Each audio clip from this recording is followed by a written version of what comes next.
Welcome back to The Breakdown with me, NLW. It's a daily podcast on macro, Bitcoin, and the big picture power shifts remaking our world. What's going on, guys? It is Saturday, October 28th, and that means it's time for the weekly recap. Before we get into that, however, if you are enjoying The Breakdown, please go subscribe to it, give it a rating, give it a review, or if you want to dive deeper into the conversation, come join us on the Breakers Discord. You can find a link in the show notes or go to bit.ly/breakdownpod.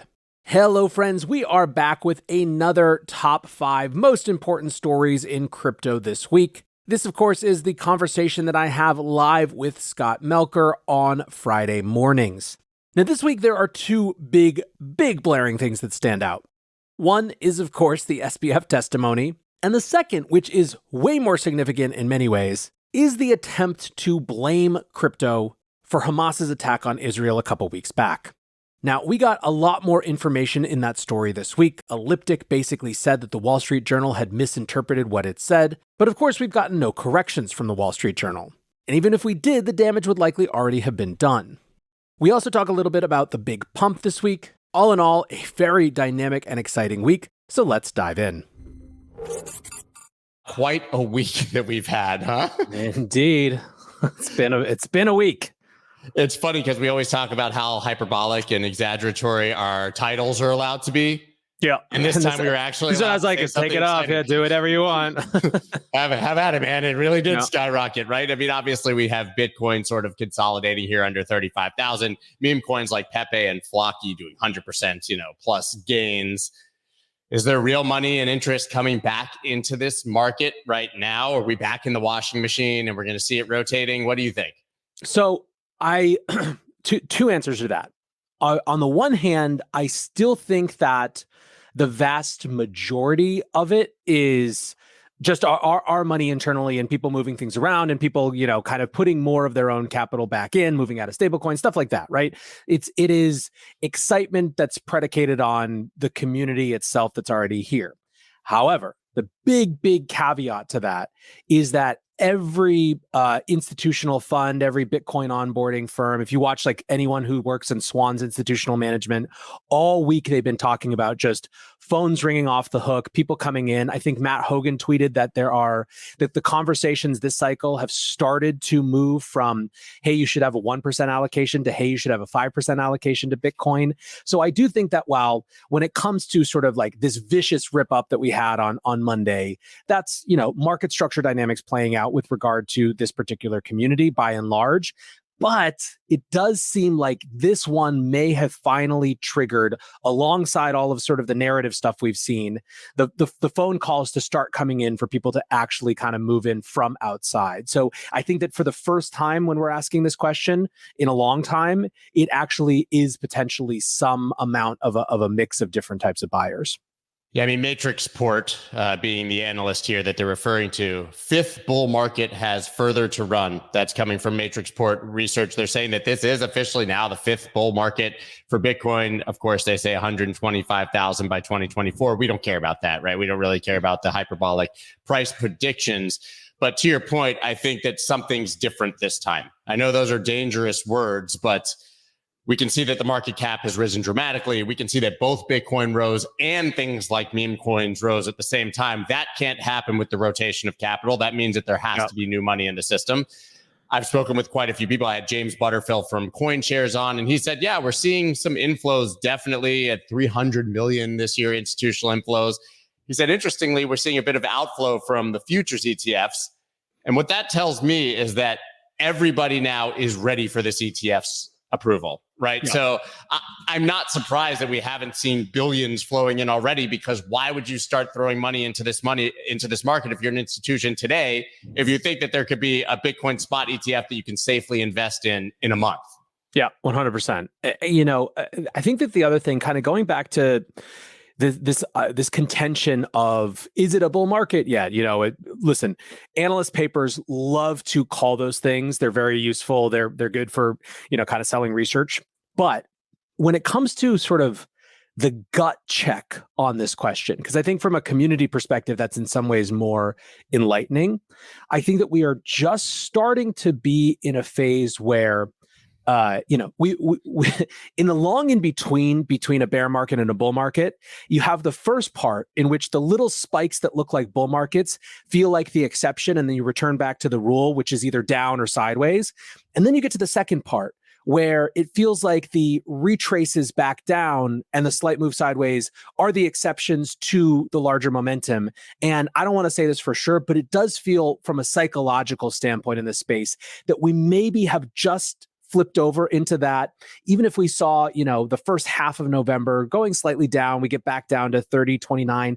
I think that it would still feel like, yeah, whatever. It's not going to change. It's not a return to the norm. It's now sort of like that's the exception, not the rule kind of a thing. No asset in the world loves to leave people behind more than Bitcoin, right? So Absolutely. If we get the retrace, it'll be shallower than people think. It'll bounce $1,000 higher than everybody has their orders. We love to talk about the meme of which direction is Max Payne and what can the market do to punish the most people. Right now, it feels like anyone sidelined is really hoping that they get that dip to buy, which means to me they probably won't. That Max Payne, perhaps in this case, finally is up. And speaking of Max Payne, look at this guy. Bankrupt-free trial. Live updates from the courtroom. I know looking at him gives me Max Payne. I'm sure even. Oh my God! Every XFTXer is just having calling their therapists off the hook for the last month. I'm quite sure that the therapists that service crypto clients are probably making almost as much money as bankruptcy attorneys who service crypto companies at this point. But some wild stuff happened here. Maybe you can explain why he testified, but not in front of a jury. Even the judge seemed somewhat confused at why that was happening. They asked the judge a question, frankly was like, I've never done this before, so I don't know. And SBF went on to say things as wild as, I had no idea it was wrong to use customer funds. Yeah. So a couple things. One is it's worth noting that I don't think that there has been a lot of meaningful progress in the case besides this. I don't even really think that, the defense had a chance to make a lot of its case this week and just, I don't know, there's just not much there, right? And I think that that's sort of what gets us to the situation. There are two reasons that SBF is testifying. One is because he was always going to testify because it's a person who is, the biggest thing that he suffers from is narcissism. And there was never a chance, I think, that at the end of the day, he wouldn't testify. So that's one. The second, though, is that it really is the only chance he has left. Even if it is a literal snowball's chance in hell, it's better than the definitive verdict that he was looking like he was heading towards. And so I think on some, kind of perverse way, it makes sense that he has to at least try. Now, what my read on the situation was in terms of why the jury was dismissed, the government said something like there's data that the government doesn't think that jury should hear, but it seemed more like the situation was the judge was trying to figure out what Sam was actually going to say, because they called it sort of a mock testimony, right? And he wanted to see, like, if Sam was just going to be evasive and not give answers, because I think the judge has to rule on whether he's going to allow Sam to testify in front of a jury. And so yesterday was this very weird, there was a lot of obfuscation. There was a lot of, someone noted, I think it might have been Laura Shin or someone else. It was Sam, or maybe it was Tiffany Fong, but someone noted that Sam was doing exactly what he was doing during his media tour, which is when asked a question, he slightly sidesteps it and answers something else. Politics. And unfortunately for him, courts don't work like that. When you do that in court, they say, answer the actual question asked, right? So it's sort of TBD on how that's going to play out.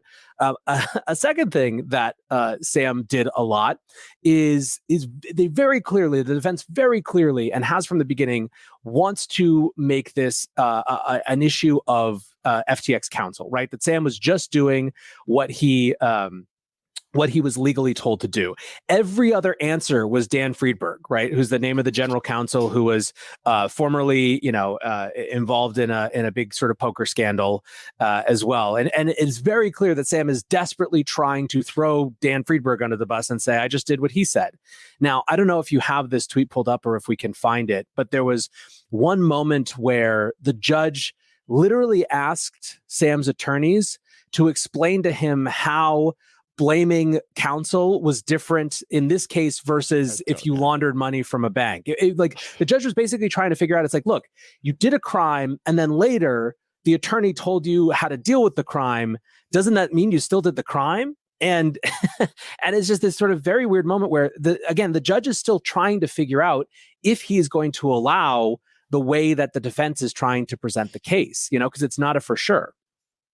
Yeah, he wants to blame his lawyers for everything and claim ignorance, but nobody's going to buy that. There was even a point in the trial where they objected and it was sustained, and he decided to answer anyway, and his lawyers got miffed. I mean, this guy is off the rails. I don't know if he got his Adderall or not. To me, that's the bigger story, right? He needed Adderall if he was going to testify. I wonder if they gave it to him. Do we have any insight on that important story? That was, I think that was the most remarkable moment for kind of anyone watching or reading along about it, is Sam deciding that he said he felt he needed to answer a question, to which his attorney, after an objection was sustained, to which his attorney said, "Have you not been here for 4 weeks?" It's just wild. Dude, chill. Yeah. I loved, by the way, that in this quick summary from Inner City Press that we had the inclusion of Sam China Bribe Trabucco and Dan Illegal Narcotics Friedberg. This is the first time that we've seen Trabucco's name. He's been the missing man this entire time. I mean, he was the head of Alameda with Carolyn Ellison, and it's like he never existed. I think this is still super confusing. I mean, it seems like there has to be something more going on, because it doesn't make any sense. No one has ever offered an explanation. No one's ever tried to offer an explanation. The complete silence around it is, as sort of dubious as anything else. Deafening, as they said. The silence is deafening. And now we get to move on from SBF, because I think that's enough. We all know where that's headed for today. And we get to talk about something much more favorable. I believe we touched on it actually last week. Hamas militants behind Israel attack raised millions in crypto. Obviously, the bigger story that was a Wall Street Journal article that referenced data by Elliptic. We saw Chainalysis come out and say this is completely wrong. And then Elliptic themselves, who were the basis for this article, said, whoa, we're setting the record straight on crypto crowdfunding by Hamas, talking about potentially hundreds of thousands of dollars, not tens of millions of dollars. But the bigger story is that we're not seeing a retraction from the Wall Street Journal, and we're certainly not seeing Elizabeth Warren and 100 plus senators and Congress people retract their statement that was made based on this article. And then to dig even deeper into it, yesterday, Senator Lummis, who's been very, very favorable, she's the one writing the stablecoin legislation that's being proposed, saying the DOJ needs to do their job and go ahead and charge Tether and Binance for their role in things like this. It's a lot. Yeah. So this is actually probably the most significant story going on in crypto right now. Because there are a bunch of different dimensions to it. There is obviously a larger media story of, the incentives of press. You've kind of seen the journalist who wrote the piece, or one of the journalists who wrote the piece on Twitter, defending himself. And effectively his argument has been, well, no, I buried these caveats later in the piece, and it makes sense. Now, if you go back and read that original piece, the headline and the first paragraph could not make it clearer that the thesis of the piece is that Hamas was able to carry out this specific attack, by the way, because of cryptocurrency financing. Now, by the end, there is a lot more doubt into that. The journalist isn't wrong that there is more questions by the end than are there in the beginning. But one, it's a fair question of, does that matter when you scream out the headline the way that you did? And two, the way that he did these caveats, sort of like with journalistic, his journalistic covers are things like they raised as much as 93 million from crypto. It's like, come on. You think that adding an as much as that doesn't imply that it's 93 million? Like, that's not a reasonable journalistic take, I don't think. And so there's the whole media side of the story, but obviously it's even more complicated because it comes at a time when the crypto industry is being absolutely assailed, and has been for the better part of a year now. The opponents have been looking for anything to cast doubt on this. This was the sole source of information for a letter that was signed by a fifth of Congress. That's totally inappropriate. And so, the question has been, will the Wall Street Journal issue a retraction? But I don't think that there's any chance on the planet that they will. It also doesn't matter if they do, because we know that fake news proliferates so much faster. And once it's seen, the retraction never is. The damage has been done. Absolutely. Yeah, there's no coming back from that. Obviously, I also pointed out here that Sherrod Brown calls for crackdown on the use of crypto to fund terrorism. I think that what's just most interesting to me is that this Senator Lummis letter comes after we already know that this is a fake story. It was one thing for Elizabeth Warren, I guess, can claim plausible deniability. I read the article. I trust the Wall Street Journal. It was right there. We wrote the letter. Lummis, who we all love, she wrote this letter seemingly after it's very clear that this isn't true. So I'm just trying to figure out what the potential angle there would be. My instinct is that the angle there has more to do with a prioritization around where we are, what threats we're dealing with, right? Like she clearly wants the emphasis to be on offshore, non-American regulated sort of institutions and their role, rather than sort of like targeting the better part of the, or the sort of controllable, regulatable part of the American crypto industry. So, listen, it could just be literal politics. Instead of trying to say, hey, don't go after crypto, it's instead saying, go after this very different part of crypto, Go after non-American crypto, right? I mean, that's basically what they're saying. They're saying we're going to pick the winners, which we understand. Maybe this is saying, hey, use USDC. We're regulating the hell out of it. Don't use Tether. Use Coinbase. We're regulating the hell out of it. Don't use Binance. I mean, Paolo from Tether and Bitfinex responded, we at Tether are proud of the work we do to stop illicit activity. Tether proactively collaborated since inception with tens of law enforcement agencies, including US, Ukraine, and Israel. Crypto used by malicious actors accounts for a small drop. You get it, right? I mean, he very quickly said the same thing they've been saying all along. Listen, we're literally working with you guys to freeze these wallets. Everybody sees it. They're actually doing that work. So it just kind of blows my mind to see that. But I think you actually have it correct, which is that we're going to get rid of the foreign actors in this industry so they can be better controlled by the United States. I mean, I think that that's a fair sort of way to approach this. Yeah, I mean, listen, it's reasonable to not like that approach. It's just, this is very clearly, there are, let's put it this way. If on the one hand you have crypto antagonists, and on the other hand you have like the full-on sort of crypto industry, let markets decide, figure it out, folks. In the middle, especially in DC, there is a big space that says, we got to make some compromises. We have to exert some control. And so the compromises that we're going to make are things like, focusing on, pushing out the unregulated, uncontrollable stuff, and and sort of enshrining and holding up the things that are sort of, regulatable. Yeah, that makes perfect sense. The next story, I believe this is number 4. BlackRock Bitcoin ETF in August got on DTCC's site that just belatedly moved markets. That is a mouthful of a headline from CoinDesk. I'm not even sure if they wrote that in English. But the idea here is a story that we've all been discussing, which is that the reason, because we need a reason, for the last move of Bitcoin from 31,000 to 35,000 was because BlackRock's Bitcoin spot ETF had been listed on the DTCC site as IBTC. We dug into that, and the meaning of that apparently was that BlackRock is advancing. They're taking the next steps. They wouldn't do this unless they thought they were going to get approval. And further, once you do that, you start to actually seed the fund, meaning that you have to buy the underlying asset for that ETF, meaning even if in small amounts, BlackRock's going to start buying Bitcoin. We all know what happened next. Apparently, it disappeared from the website. Then the website itself disappeared because so many people went to check if it was still on the website, which actually crashed it. Then when it came back, it was there. It wasn't there. This all, of course, according to Twitter. And the ARK ETF was there, but then that wasn't there. Apparently that was fake news. So basically we had this massive, confusing, nonsensical story. And it turned out when someone actually just bothered to call DTCC that it had been there since August. I personally, I just loved this story. Everything about it is, I mean, listen, what this story tells you more than anything else, hold aside the details, is that one, this is now 2 weeks running where we've had a Monday fake news story around the ETF. So let's see if we can make it 3. And then 2, it's that there is so much pent up energy, excitement, anticipation. I mean, look, it is very clear that people believe, rightly or wrongly, that this ETF is going to be the starting gun on the next bull market. And anything that hints, I mean, that we are there is pushing people in, and, what I would be interested in is knowing sort of, how much how much it's new market participants versus just more, new capital from existing market participants, because it feels like it's a lot of that.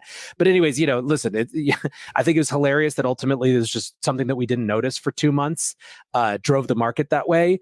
But I think that speaks less to us being insane, although there's obviously always a little bit of that, and more to just the anticipation of what is seen as a absolutely catalytic event. That's right. It shows you that this market wants to go up. It wants to believe, and it wants to, continue. And so I think you're right. It really doesn't matter what the news is, real or fake. It's giving us a huge hint as to what we can expect from this market when we do see a real approval. My favorite, just to wrap a bow on that one, was this final take from Phil Back. My brothers in Bitcoin. I spent 6 years managing new ETF launches for NYSE 2010 to 2016, and about 15 years in ETF product development and management. The DTCC thing means absolutely nothing. Nothing. Get offline and spend time with your loved ones. So just to give you the context, all of that, even if it was just there since August, apparently even the takes about how important it was that it was there were false, and this is literally an entire nothing burger. But the bigger nothing burger it is, the bigger the story it is to me on how it was treated and handled by the crypto world and media. Well, it was interesting. I mean, I think that so we had, we had this crazy rip up, and then when the next day on Tuesday morning, when this ticker symbol was suddenly gone, everyone freaked out, and Bitcoin retraced 3 or 4%, right? Not nearly the entire move, but meaningful. Then when it came back, and even when it was revealed that it was nothing, people were like, "Oh no, you know what? We like that higher level better. We'll go back to the thing."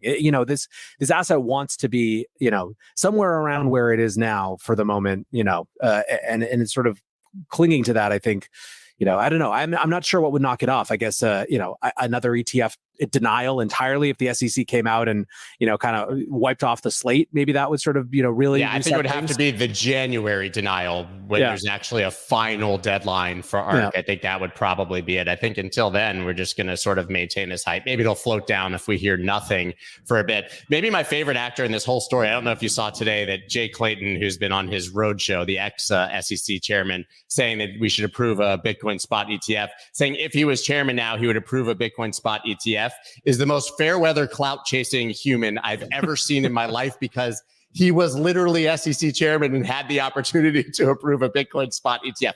I guess we can say, hey, it's changed. The environment is different. Yeah, it's actually a lot worse. Like, we're in a bear market. So I don't really get that. The life of an ex-regulator it's very good work if you could get it. Living in the sun, man, just like sunny 24/7, got a great tan, having a beer, and just getting to fight. It's kind of like being the party that's not in power in politics. Yeah, because you don't have to do anything but be critical and say 100%. What you would do if things were perfect. Yeah. So much fun for him, but man, it just aggravates me. A little raw. He's literally the guy who could have done it. But hey, what are you going to do? Now, moving on to the fifth and final story is not just the approval, but what would happen if we do actually get it, right? So Bitcoin spot ETFs could see inflow of $14.4 billion in first year. This is from a pretty comprehensive report by Galaxy, which we can accept and enter the site. You can see that here on galaxy.com. But we're starting to get the analysis, we can call it research. It's really hard because it's all projection on just how big this could potentially be for the market and how much money we could see coming in. I think the only real reference point we have is BITO, the Bitcoin futures ETF that was approved a couple of years ago. We saw over $1 billion in less than 72 or 48 hours of inflows, assets under management. That was the most successful ETF of all time. Launch any ETF, obviously, not just crypto ETF. And Valkyrie, which didn't launch for another 48 or 72 hours after that, even being second, was still, I believe, the 14th most successful ETF launch of all time. So that was in a bull market. There was huge demand, obviously, for a futures ETF. Now you have 8 to 10 of these, including the biggest names in the investment world. What can we expect, and how can we come to that sort of conclusion as to what we can expect? Well, to your first point, it's all just projection, so there's no certainty here. A couple things worth noting. One, obviously Mike Novogratz himself is a huge bull. He will always show up in the arena with a price prediction. That's sort of his thing.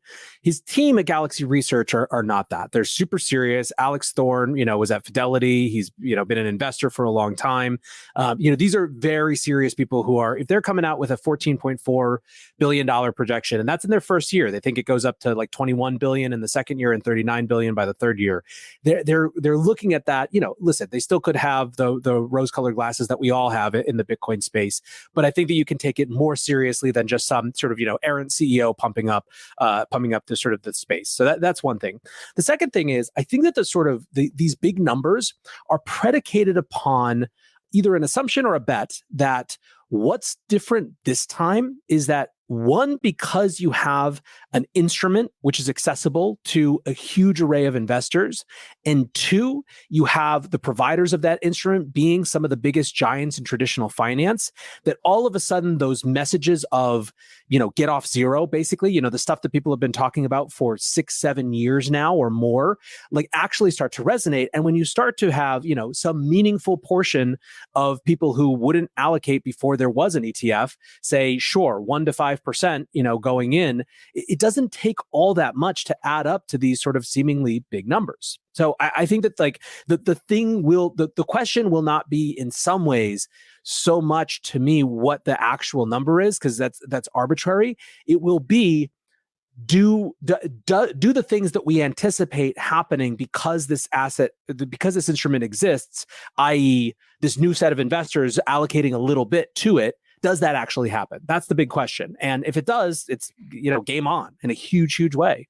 Yeah. Do registered investment advisors actually say, okay, now that we can, we're going to? Mm-hmm. Do institutions say, now that we can, we're going to? Is the real demand there? All of these calculations, as you said, they're based on a theoretical, if we get 1% from all of the investment managers in the world, it breaks down to X number, right? Mark Yusko came on, he did it. Yeah, it was like, we have some 3 trillion. If we get 1% of those and they do 1%, it's this number.